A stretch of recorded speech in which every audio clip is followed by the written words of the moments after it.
जाउलो बनाइदेऊ न भरे बिहान भर्खर बनाएर दिएको होइन कति खानुपर्ने मेरो औषधि खाने पनि बेला भयो अघि नै त यति त खाएको जाउलो भगवानले दुईटा हात दिएकै छ त आफै बनाएर खाए भयो त कहिले चिया बनाऊ भनेको छ कहिले के बनाऊ जति खाइ नै नपुग्ने आफै यहाँ टिकटकमा भिडियो नबनाएर कस्तो भइरहेको छ खानु पर्ने आफै सक्दिनँ म अब आफै बनाएर खानु पर्ने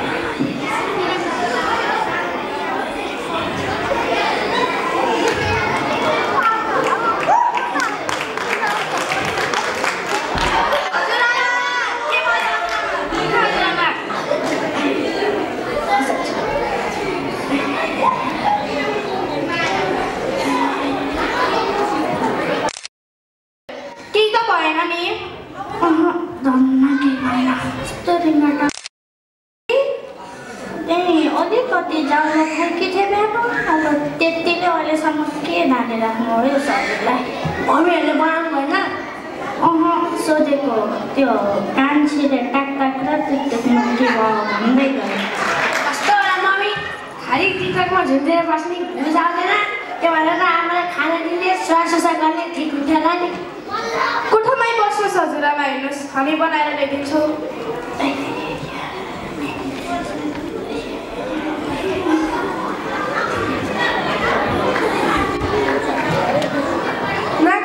नाति नातिनीहरूले सकुन्जेल हजुरआमालाई कोठाभित्र लैजान्छे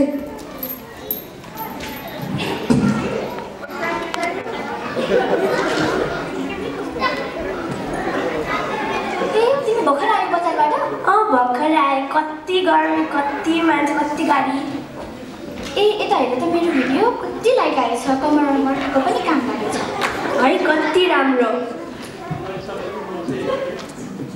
कस्तो भयो दाइदी ठिकै थियो त्यस्तै हो ए हो र काम कस्तो भयो त मलाई त हाकिमले कराइदियो मलाई पनि त सबैले दिमाग खराब गरे नि यार ए यिनीहरूको त यतै पो रहेछ त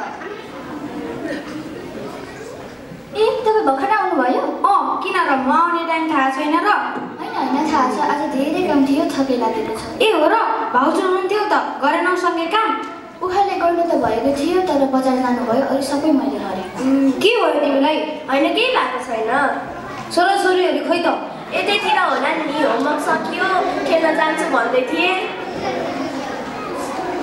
बरु मैले भनेको मान्नुहुन्छ भने आमालाई वृद्धाश्रम लगेर छोडिदिनु मैले पनि त्यही भनेको के भन्छ नि दिदीले त्यही त के बोलेको आमा त धेरै जस्तो एक्लै बस्नुहुन्छ हेर्ने मान्छे पनि कोही हुँदैन हामी पनि काममा जानुपर्छ सामान पनि किन्नुपर्छ छोराछोरीलाई पनि हेर्नु पर्यो त्यो पनि हो है दाइ मलाई पनि यिनीहरूले भनेको ठिकै लाग्यो भोलितिर कुरा गर्नु पर्ला नि त वृद्धाश्रममा होइन आजै फोन गर्नुहोस् न मसँग फोन नम्बर त छैन मसँग छ दाइ दिनुहोस्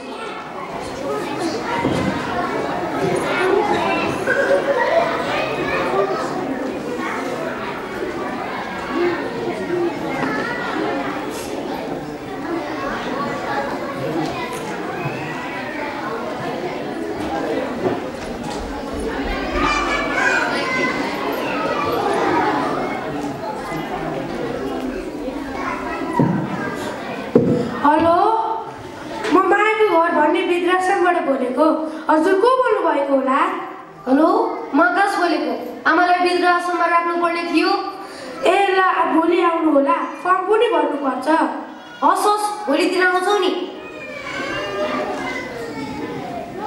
ल है त मलाई थकाइ लागेको छ म फ्रेस हुन गएँ खाजा रेडी पार है म पनि गएँ अहिले सँगै खाउला नि भाइ खाना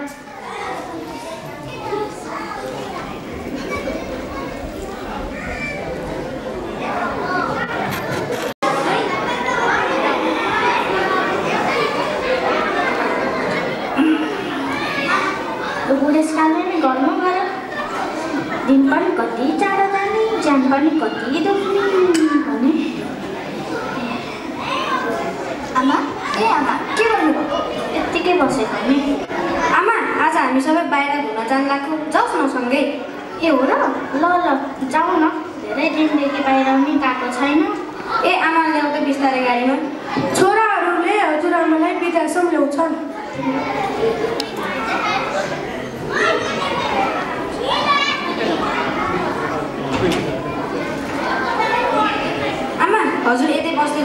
हामी खाजा लिएर आउँछौँ। ए ल ल हुन्छ।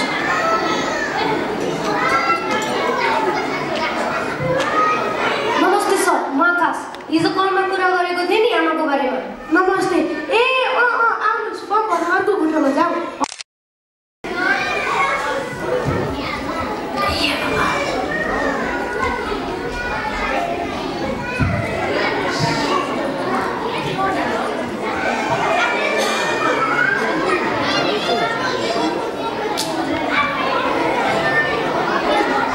अहिले नयाँ मान्छे देख्छु त को रहेछन् सोधौँ नि।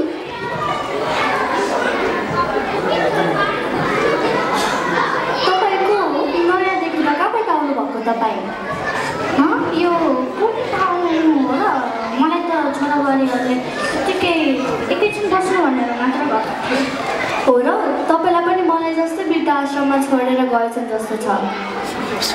ओहो, त्यस्तो त गर्नु नपर्ने हो।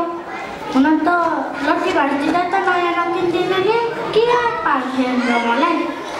हुन्दिनु अब छोडिदिनुहोस्, अब आउँदैनन् तिनीहरू। जा, भोक लाग्यो होला, भित्रैबाट बसेर कुरा गर्नु। ए ल ल जा।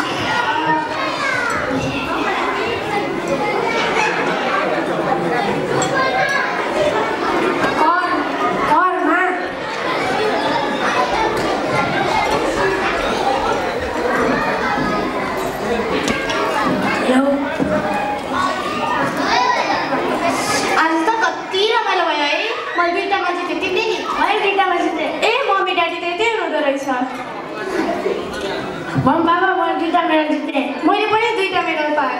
ओहो, केमा पाएको? बास्केटबल, फुटबलमा पाएको। तिमीले चाहिँ? मैले चाहिँ कबड्डी र फुटबलमा पाएँ। अनि हजुरआमा खोइ त? आज हामीले हजुरआमालाई वृद्धाश्रम छोडेर आएको। वृद्धाश्रम? किन छोडेर आउनुभएको? आमाले कान कम सुन्नुहुन्थ्यो, आँखा पनि कम देख्नुहुन्थ्यो, बुढेसकालमा हिँड्ने कोही पनि भएन, त्यसैले नि। अनि मम्मीहरू हुनुहुन्छ त? हाम्रो कति काम हुन्छ, आमाले हेर्ने टाइमै हुँदैन। त्यसो भए तपाईँहरू पनि बुढाबुढी हुँदा हामीले वृद्धाश्रममा लगेर हालिदिन्छौँ, हुन्छ? जब हजुरको कान कम सुन्ने, आँखा कमजोर हुँदा हामीले वृद्धाश्रममा लगेर हालिदिन्छौँ। होइन, के भन्छ यो? हो दिदी, गर्ने त त्यही हो। के भन्छ यो पनि? बस न बच्चाले त्यसरी भन्नु हुँदैन, राम्ररी सम्झना नि। तिमी पनि सन्त हौ। हामी पनि लाने नै हो, हामी पनि तपाईँहरूलाई वृद्धाश्रम लाने नै हो। हो दिदी, लाने नै हो। तपाईँहरूले हो दिदी।